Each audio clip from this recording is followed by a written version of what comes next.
They're trying to explain to him the best way that they possibly can what a kidney transplant is, and would you be willing to do this for your sister? And it's a big choice, and it's a scary thing. We're not going to make you do it. We're going to let you choose. And that's huge. That's a lot for a 5-year-old to take in. So Nick told his parents that he wanted to think about it. So he went up to his room, and he came down the next morning crying, and he said, "I'll do it. I'll do it." So they set up the transplant, went to the hospital, did the kidney transplant. Everything went off fine. And then Nick woke up in the recovery room, and he was very shocked and surprised and confused. And he looked at the doctor and said, "When am I supposed to die?"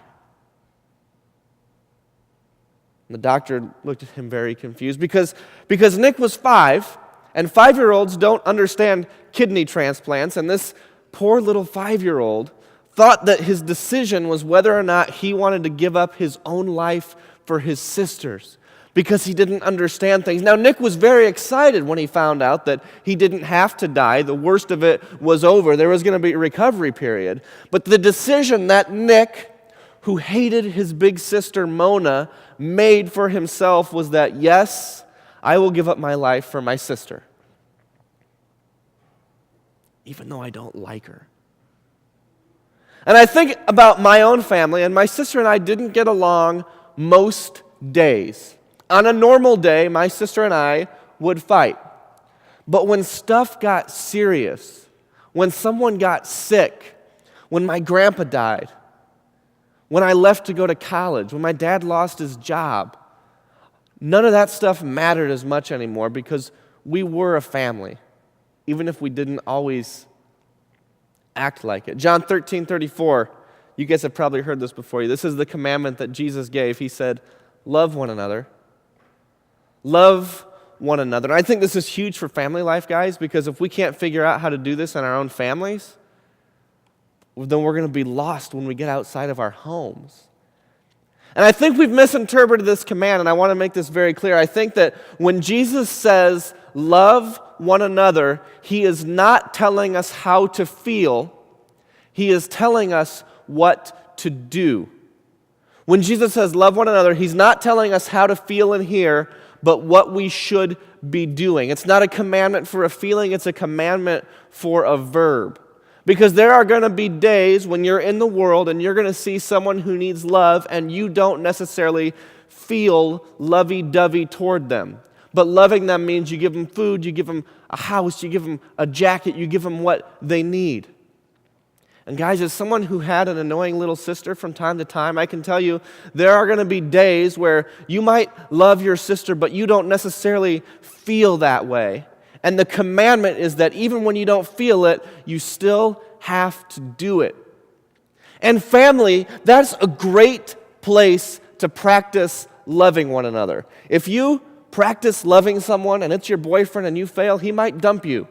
Your friends might not want to be around you, but your parents have to forgive you. They do. It's a rule.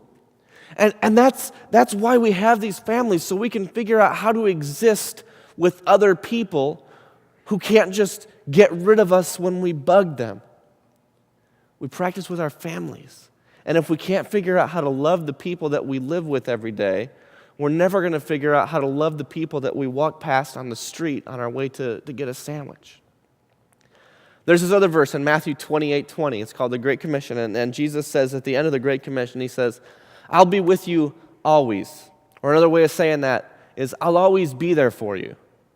And when Jesus told us to love people, to do love, to do this verb love for people, he also provided an example. And I think this is huge. I'm always going to be there for you. And I think that's a really popular thing to say and a much less popular thing to do.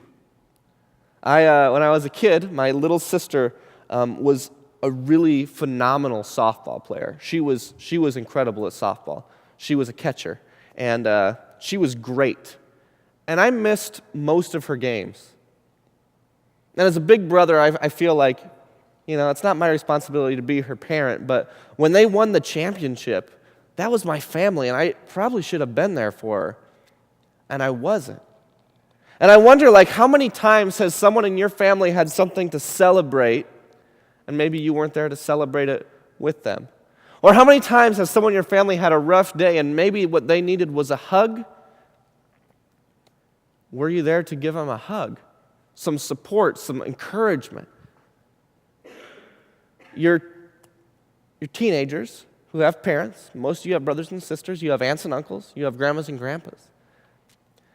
That's where we get to figure out how to love people, because we're going to have that skill when we go out into the world.